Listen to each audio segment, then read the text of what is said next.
Assalamualaikum warahmatullahi wabarakatuh.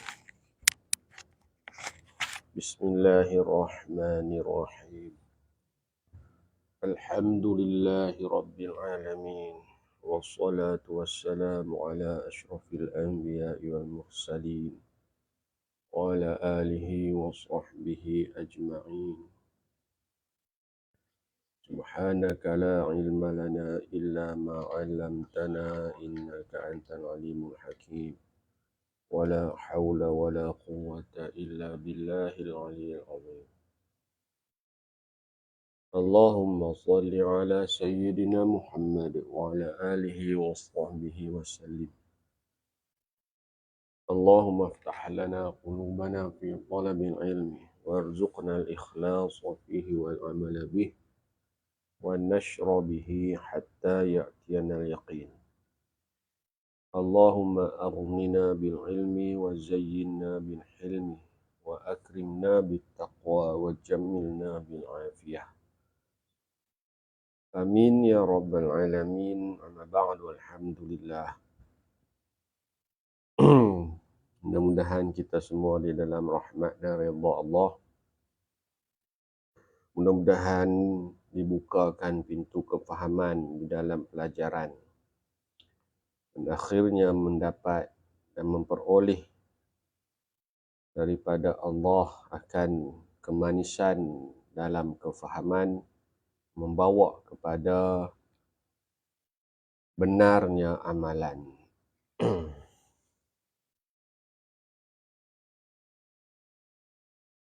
InsyaAllah kita sambung ulang kaji daripada kitab Paku Iman yang membicarakan berkaitan dengan perihal aqidah Ahli Sunnah wal Jamaah. Kalau ikut pada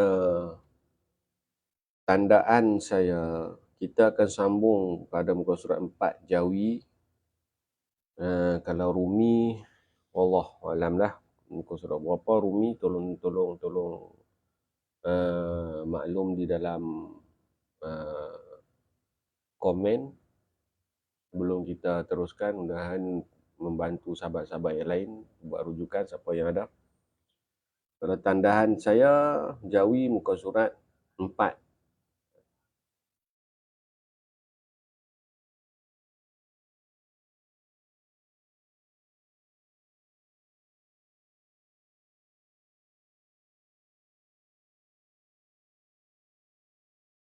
Kita akan ambil dekat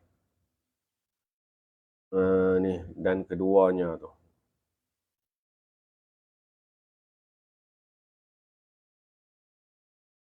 Bismillahirrahmanirrahim.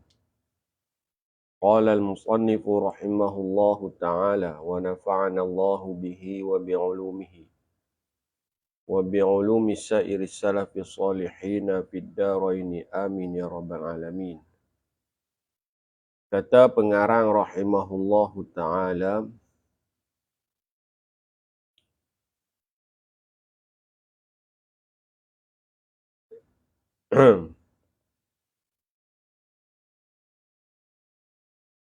dan keduanya, yang kedua wajib zati. Artinya, arti wajib zati itu wajib bagi zatnya, zat sesuatu. Dan terbahagi pula wajib zati itu kepada dua bahagi. Pertamanya daripada dua bahagi dalam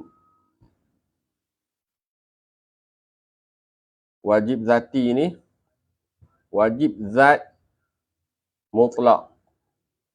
Artinya, wajib zat mutlak, wajib bagi zatnya sesuatu semata-mata, dengan tiada qaid, tiada terhubung, seperti wajib ada zat Allah Ta'ala.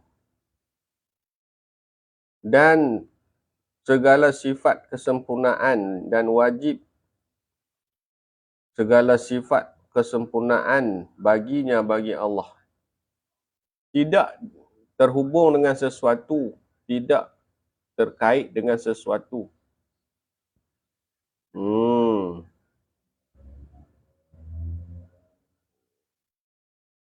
Maknanya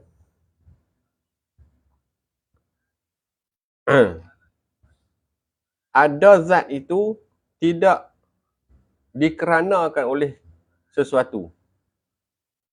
Ada zat itu tidak berhubung kepada sesuatu.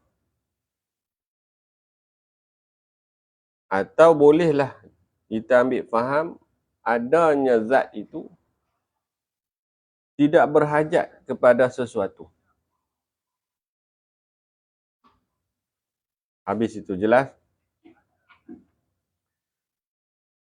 Dan keduanya daripada bahagian wajib zati tadi. Wajib zat muqayyad. Artinya arti wajib zat muqayyad, wajib bagi zat suatu yang diqaid, yang dihubungkan, yang dikeranakan. Wajibnya sesuatu itu selama ada zatnya sesuatu jua. Selagi ada zat tu, selagi itulah dia akan terkait, terhubung dengan sesuatu yang lain pula. Seperti apa? Penuh lapang bagi jirim. Selama ada jirim, selama itulah dia mengambil ruang, mengambil lapang. Contoh macam pensel ni. Selama ada pensel ni, selama itulah di mana-mana dia sekalipun, dia mengambil ruang. Walau kita nampak macam tergantung macam ni, dia tak duduk di atas sesuatu. Tapi selama dia macam ni, kalau kita bekukan sini, bekukan ke kawasan ni semua, dia akan berbekas tak? Bekas tak pensel ni? Tetap dia akan mengambil ruang, mengambil lapang selama ada jirim. Allah zat yang maha suci daripada jirim, jisim.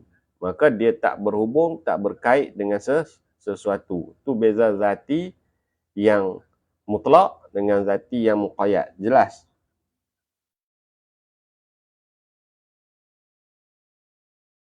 Jelas tak? Boleh dapat? Boleh faham? Selama ada jirim, selama itulah dia berkait dengan sesuatu. Tu.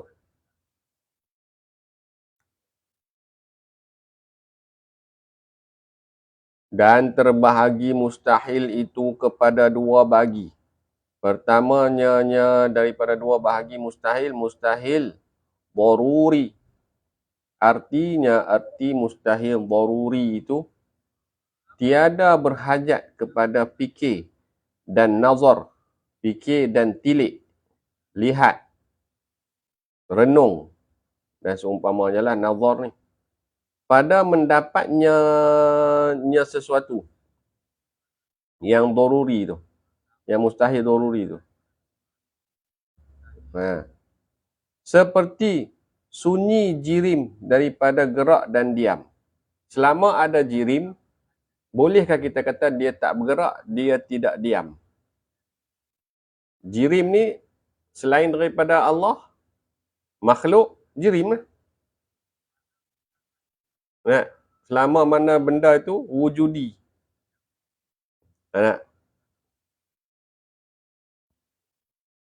Bangsa makhluk. Contoh macam pen ni. Selama ada pensel ni, sama itulah dia tidak sunyi daripada gerak dan diam. Mustahil kita kata dia tak bergerak. Mustahil kita kata dia tidak diam. Mesti antara dua. Sama ada gerak ataupun diam. Tak perlu nak fikir lagi. Jelas?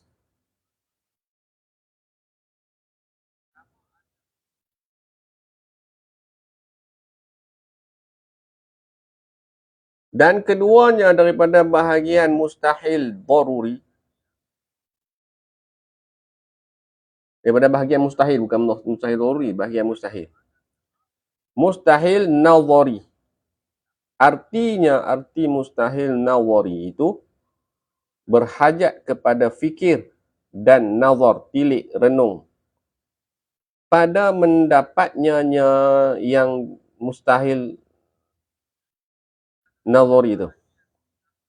Seperti mustahil Allah Ta'ala beri kena kesakitan seorang atau kesusahannya seorang itu.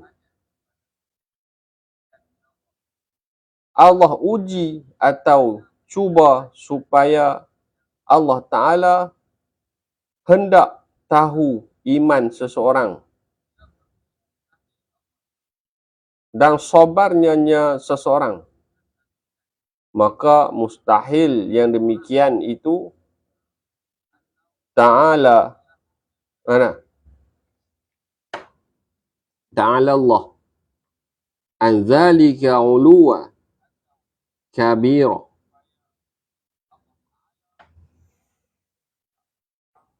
Yang kedua daripada mustahil pula, mustahil nazari. Yang sabit kena tilik. Mustahil tapi kita kena tilik. Tadi mustahil yang tak payah nak tilik fikir dah. Dah kalau kata ada je benda, tentu tak lari daripada gerak dan diam. Mustahil dia ni tak bergerak, tak diam. Tak payah nak fikir panjang dah. Tak payah nak tunggu. Tunggu jap nak terfikir betul ke? Tak perlu. Ya. Itu maksud dia.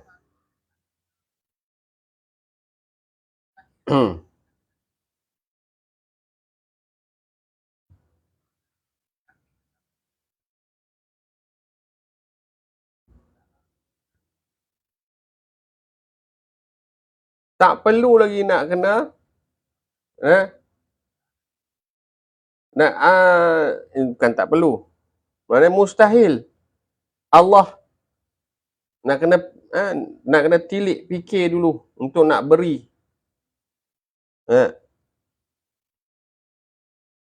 Seorang itu sakit ke, kesusahan ke.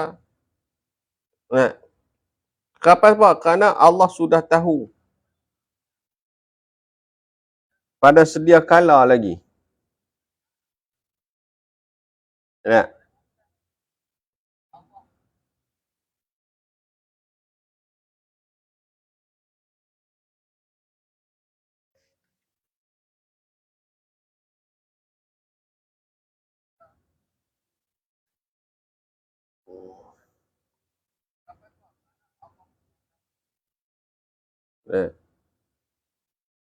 Kita tak perlu nak fikir kenapa lagi. Kenapa Allah bagi orang ni sakit? Kenapa orang ni bagi gini? Itu mustahil. Mustahil kita nak sampai kepada kepahaman tu. Sebab apa? Sebab kesakitan, kesusahan yang Allah bagi tu Allah tahu sedia kala lagi dah.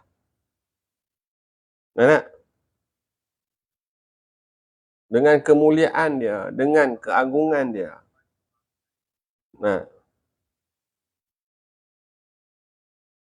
Allah bagi satu-satu bentuk yang pada nisbah diri kita, kita rasa dia susah. Tapi di sisi Allah, tentu ada hikmah.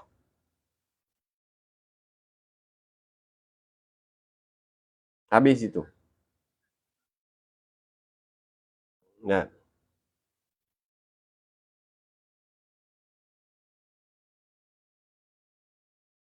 Dan terbahagi pula mustahil itu kepada dua bahagi.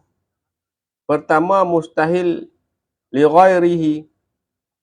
Artinya, arti mustahil li ghairihi itu mustahil bagi yang lain daripada zat suatu, seperti mustahil orang yang Islam tidak masuk syurga. Mustahil li ghairihi ini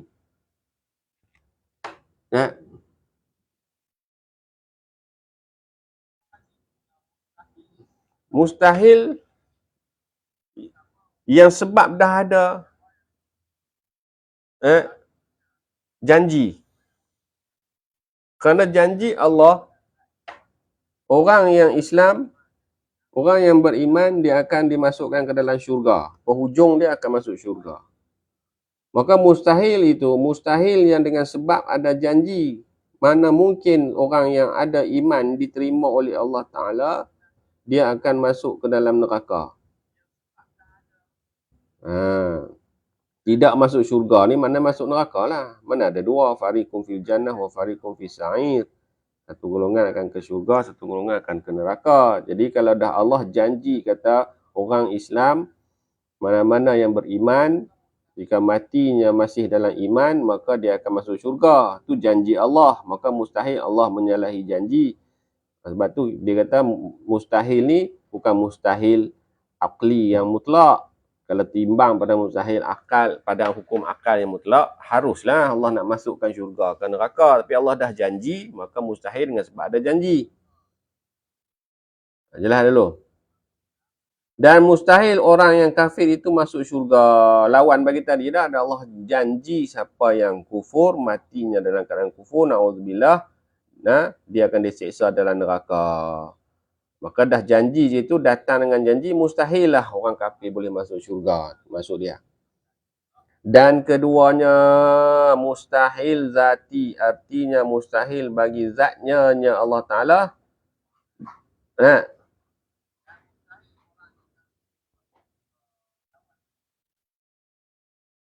Dan terbahagi mustahil zati itu kepada dua bahagi. Pertamanya mustahil zati mutlak. Artinya mustahil bagi zatnya semata-mata dengan tiada ada qaid sesuatu.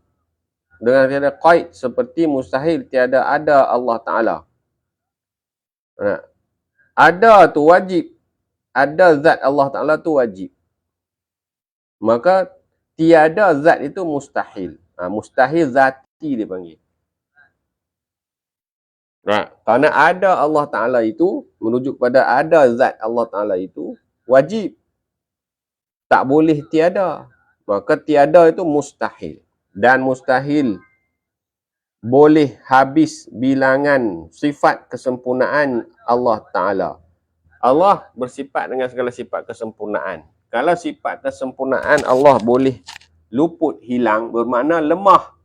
Sesuatu yang boleh luput hilang bermakna ianya baharu. Kerana setiap yang baharu boleh ada, boleh tiada.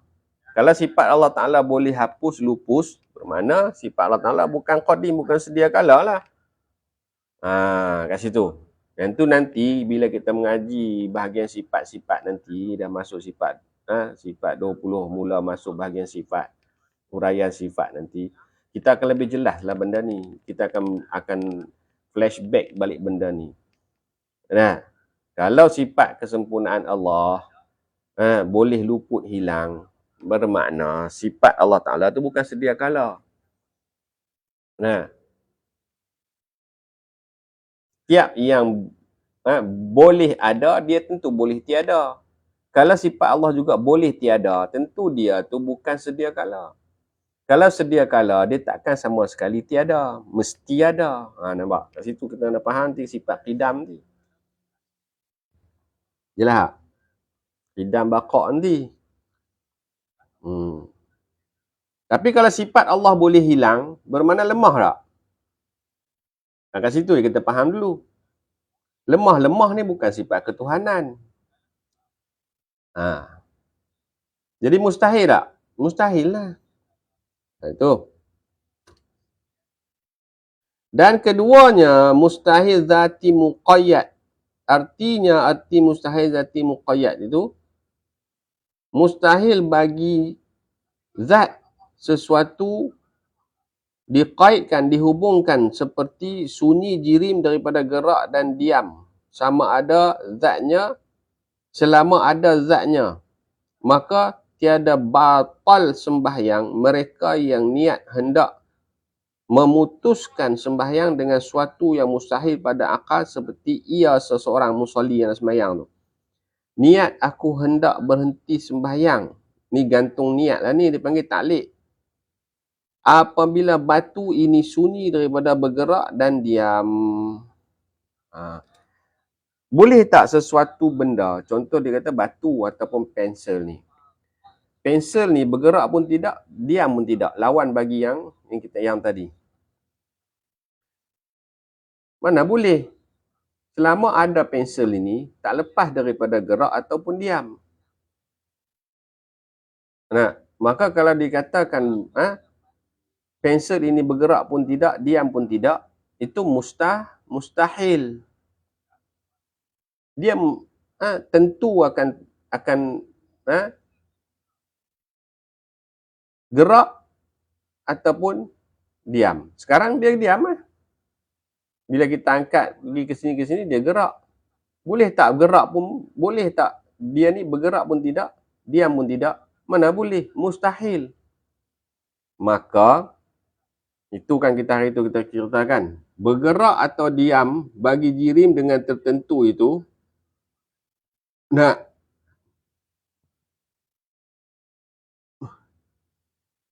wajib.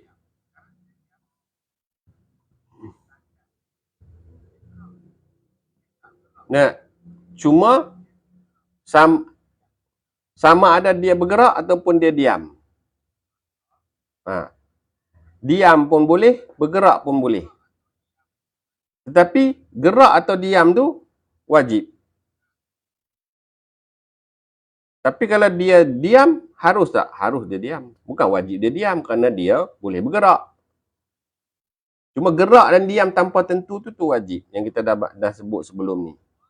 Tak apa, jangan pening-pening lagi. Nanti depan kita akan dapat gambaran dia. Tapi kalau tak bergerak langsung, tak diam langsung. Pensel ni ada.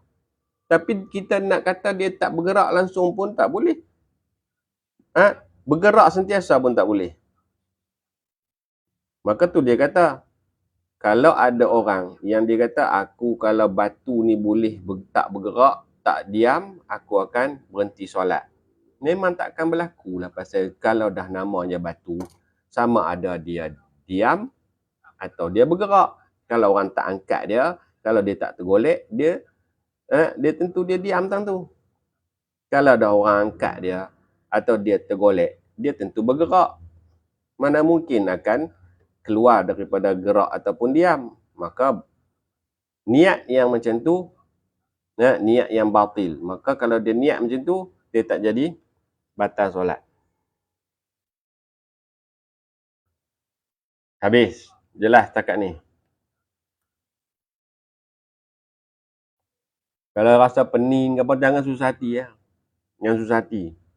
Sebab walaupun benda ni di awal kitab, tapi dia ni berhajat kepada faham sifat depan nanti, huraian apa dia wujud, apa dia qidam, apa dia baqa', baru kita akan nampak.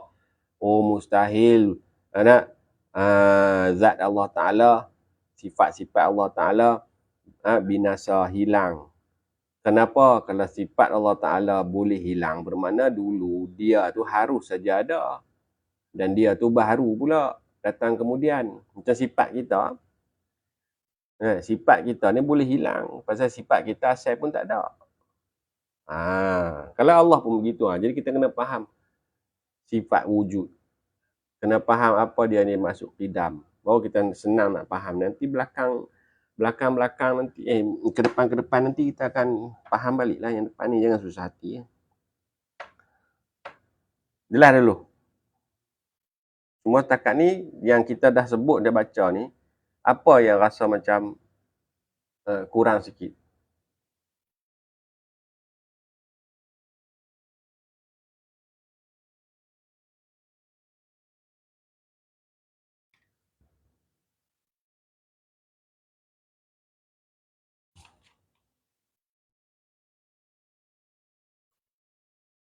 Boleh ya? Boleh kita teruskan sikit lagi?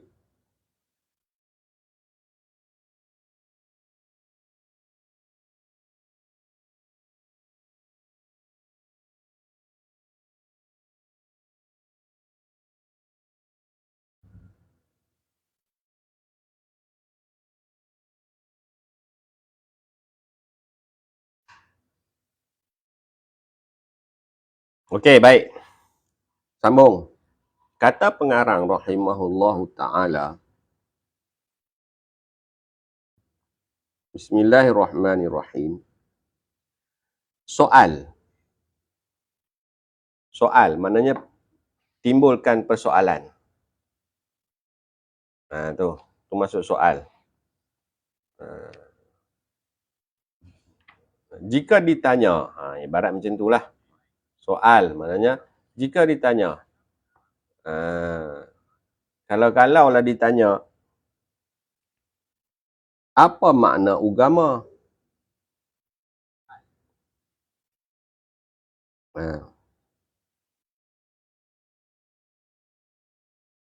Jawab kepada soal apa makna agama itu.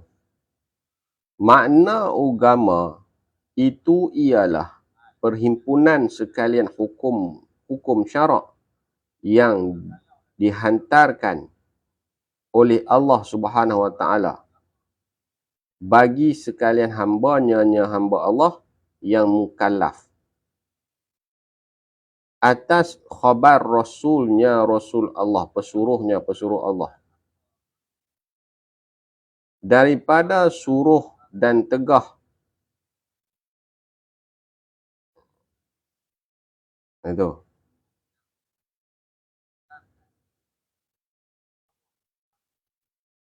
Mudah faham bila kata agama ni undang-undang yang datang daripada Allah.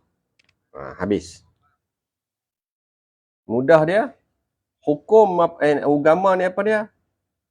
Perhimpunan undang-undang yang datang daripada Allah SWT melalui baginda Nabi SAW. Tu. Ringkas dia, agama dia apa dia? Perhimpunan undang-undang yang dibawa datang sekali lagi, perhimpunan undang-undang daripada Allah Subhanahu Wa Taala yang dibawa oleh baginda Nabi SAW, dibawa oleh Rasul. Itu ringkas, mudah faham sikit kot. Jadi kalau ada sesuatu undang-undang yang bukan daripada Allah, adakah boleh dipanggil agama? Itu soalan dia. Sekarang ni, agama ialah perhimpunan undang-undang yang datang daripada Allah melalui lidah Rasul lah. Maknanya, undang-undang yang datang daripada Allah tu disampaikan kepada orang mukallaf daripada Rasul yang sampaikan. Penting poin dia ialah perhimpunan undang-undang daripada Allah. Itu panggil agama. Dan undang-undang itu pula tertakluk ke atas siapa? Ke atas orang yang mukallaf. Selama dia belum mukallaf, tak terpakai undang-undang tu kepada dia.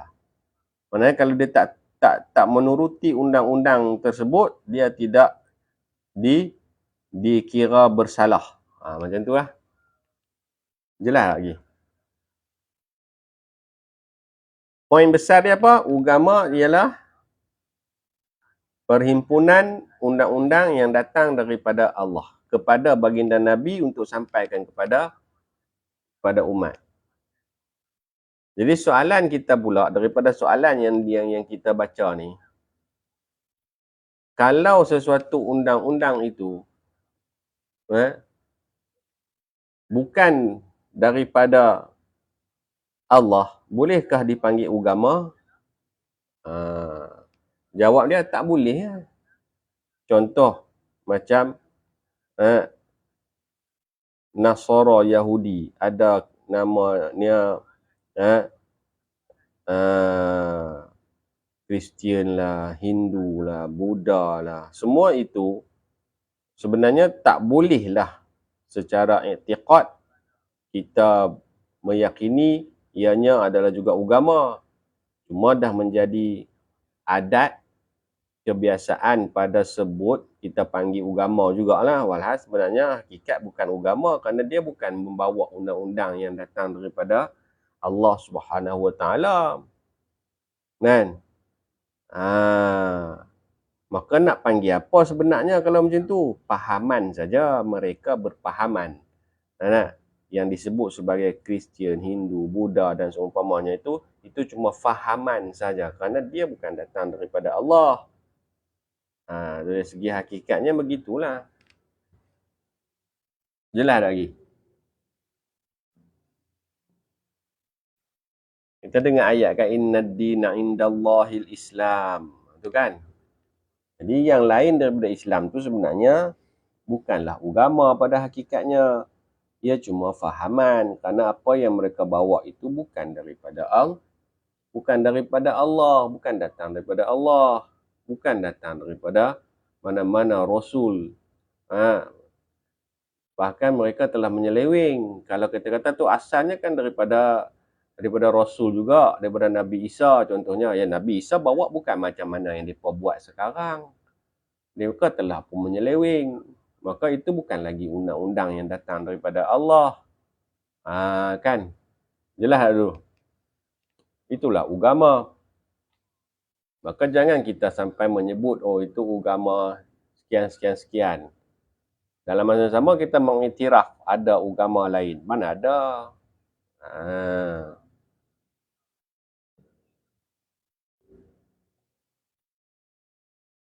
Kan? Tapi dia kata tu lakum dinukum waliyadin tu, kamu dengan agama kamu, kami dengan agama kami ni, itu sindiran saja. Bila dah tak mau dengar cakap, mereka tetap dengan berpegang bahawa mereka juga mengikut agama, maka akhirnya tak apalah dengan agama hang lah. Kami tetap dengan agama kami. Mana hang dengan paman hang ikut pasal hang lah. Ibarat macam tu lah. Contohlah, kalau kita kata yang ni kalau buat macam ni, kita kata kat budak kecil kan, jadi macam ni, dia pun jawab lagi, taklah, bukan macam tu, macam ni lah. Tak boleh, kena macam ni. Taklah macam tu lah, tak boleh, macam ni lah. Dah banyak kali sangat kita kata, dia pun duk kata ikut dia juga. Kita kata, tak apalah, macam tu lah. Nampak? Dah tak mau dengar sangat. Ikut pandai lah. Macam tu lah. Jelas lagi.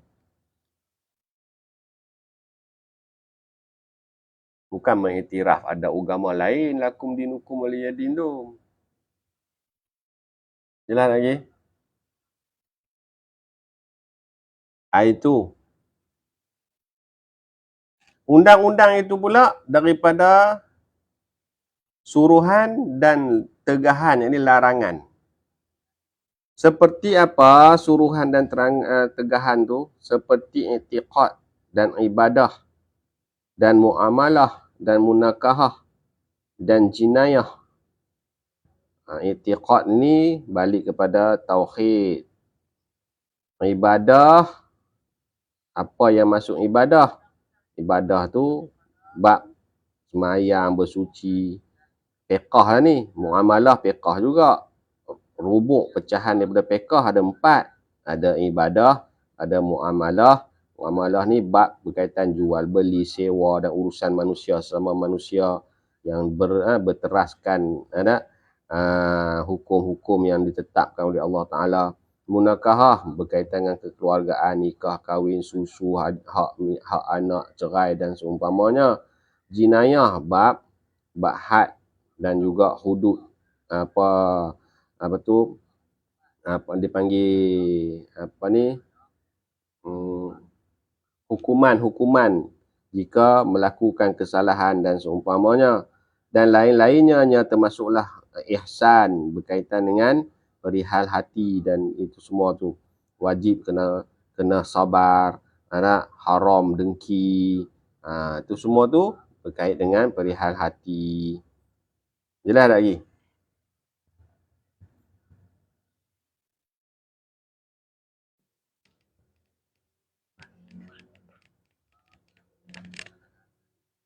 Jelas?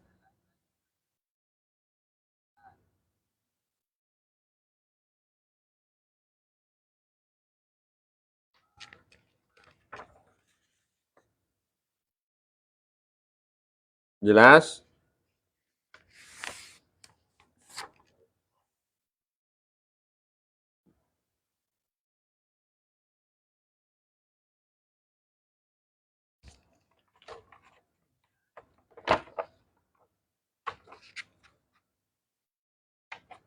Boleh dapat?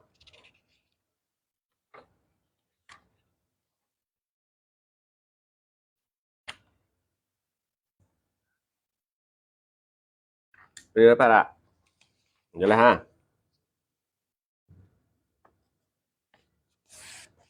Okey, kan kita kata elemen utama di dalam pengajian kita ini ialah supaya akhirnya kita dapat satu keadaan terhadap diri kita sendiri supaya kita akan mampu untuk fikir. Lepas tu siapa ingat? Ingat, rasa, sedar. Semua ini dia akan bawa kepada hamba. Macam mana nak fikir kalau akidah tak betul? Macam mana nak ingat daripada fikiran yang tak betul? Macam mana nak rasa dengan betul kalau ingatan tak betul disebabkan fikiran yang salah? Kenapa fikiran yang salah? Kerana akidahnya tak betul. Macam mana nak sedar kalau dah rasanya salah, ingatnya salah, fikirnya salah? Maka daripada pemikiran ini mestilah dibentuk dengan akidah, dengan fiqh dan juga tasawuf yang betul. Jelas tak? Baru kita berfikir dengan betul, bukan semata-mata fikir logik. Kerana logik ini atas timbangan zahir. Fikir yang benar bukan mata-mata pada logik. Yang kita dah sebut. Yang kita buat contoh kalau orang yang sakit, yang sedang koma, adakah dia boleh fikir, adakah dia boleh ingat, adakah dia boleh rasa, adakah dia boleh sedar? Kita jawab, tak boleh. Jangan kita lagi teruk daripada orang koma. Kita tak koma tapi tak boleh nak fikir, tak boleh nak ingat, tak boleh nak rasa, tak boleh nak sedar dengan betul. Sekarang memang kita boleh fikir, tapi betul tak pemikiran kita? Apa yang nak dipikir yang terbawa kepada ingat? Dan apa pula yang nak diingat, yang nak bawa kepada rasa? Apa yang nak dirasakan tu? Sehingga bawa kepada sedar. Sedar tu nak sedar apa sebenarnya? Boleh sampai tak sedar kita tu kepada hakikat hamba? Apa yang sepatutnya hamba kena buat? Hamba ni lawan dia apa? Tuan. Apa dia hamba? Hamba ni turut segala perintah.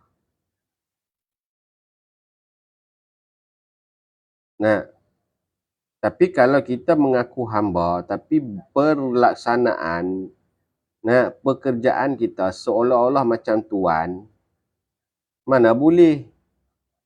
Yang boleh buat ikut suka, nak datang tak datang, nak pergi tak pergi, nak buat tak buat, itu tuan, bos.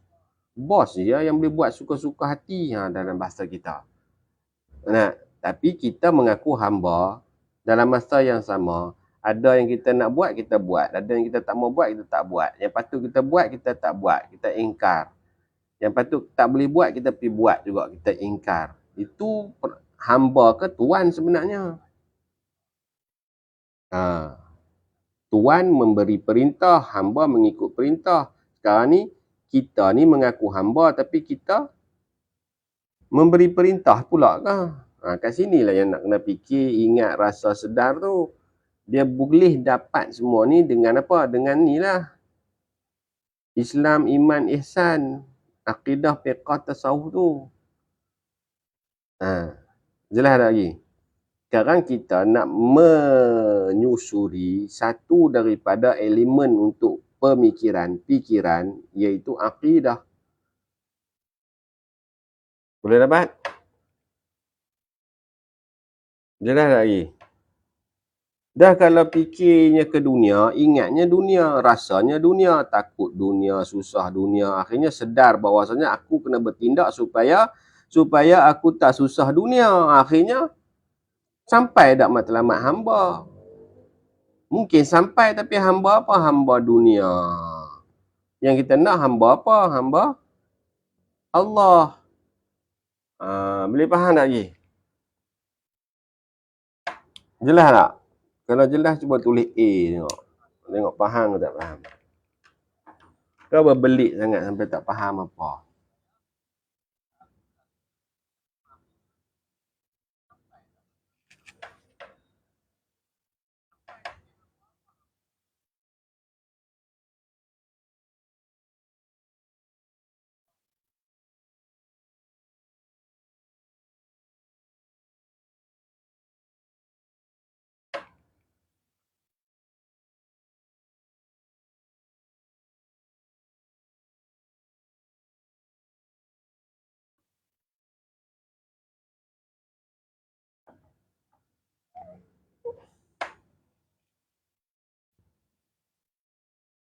Okey, habis itu.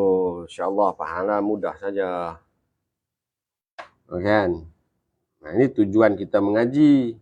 Untuk mencari kepahaman. Tujuan mengaji untuk mencari kepahaman. Tujuan mengaji apa dia? Tujuan mengaji. Apa dia tujuan mengaji?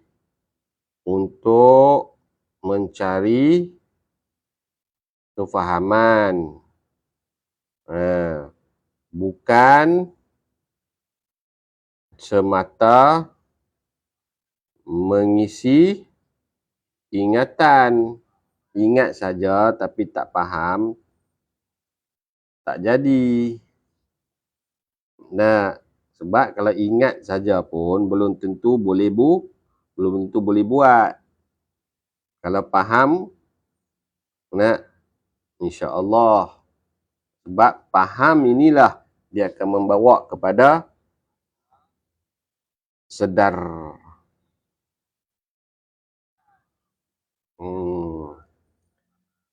Tahu, ingat kata solat itu wajib.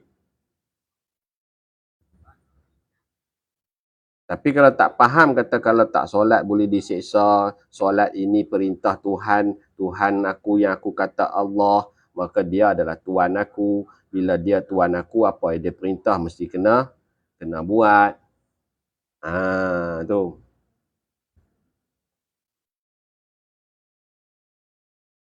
Nah. Jelas tak? Jelas tak? Boleh faham? Itu kita pula ni jenis banyak tunda. Apa yang ditunda? Apa yang ditunda? Urusan kita atau urusan tuan kita? Mana satu? Semua ini kan nak bawa kepada apa? Nak bawa kepada sedar ni lah. Boleh nak sedar ni daripada mana? Tadi yang kita sebut tadi. Berangkai kait. Jelas? Boleh faham? Dapat? Dia gitu. Habis. Nanti kita masuk soal apa makna Islam. Tadi apa makna agama? Kita sambung pula apa makna Islam. Boleh ya? Turun tanda Jawi muka surat 5. Rumi, tulis situ. Boleh faham? Sahabat-sahabat grup. Boleh nampak tak?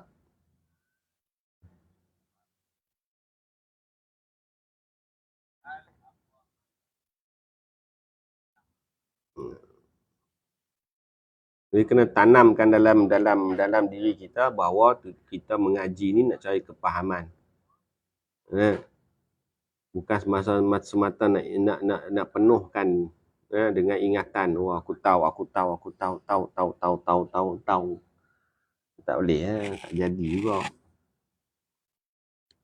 Okey, sebab tu kena sabar, insya-Allah.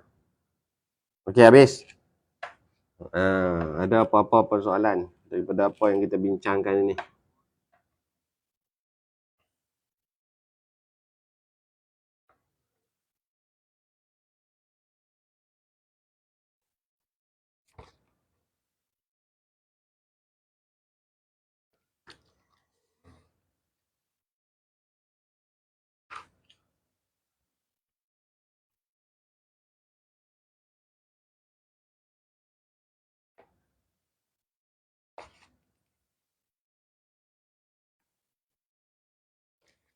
Alhamdulillah, mudah-mudahan Allah ampunkan dosa-dosa kita. Mudah-mudahan Allah ampunkan dosa-dosa ibu dan ayah kita, pasangan kita, suami isteri, guru-guru kita, mertua kita, anak-anak kita, adik-beradik, kaum kerabat, sahabat-sahabat, jiran tetangga. Moga-moga diampunkan segala dosa. Moga Allah lindungi pelihara kita sekeluarga daripada segala kemudaratan zahir dan batin, dunia dan akhirat.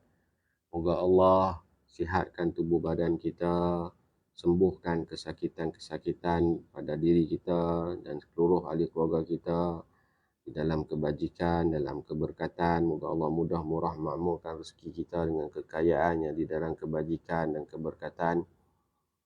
Moga Allah jadikan zuriat keturunan kita, anak-anak cucu kita, anak-anak yang soleh, solehah, beriman, bertakwa, bahagia, sejahtera, cemerlang dunia dan akhirat. Moga Allah Subhanahu wa taala terus memimpin kita, bantu kita untuk berjalan di atas jalanan kehambaan dalam keimanan dan ketakwaan, dan dibukakan kemudahan dalam kefahaman, dalam pelajaran. Rabbana atina fid dunya hasanah wa fil akhirati hasanah wa qina adzabannar.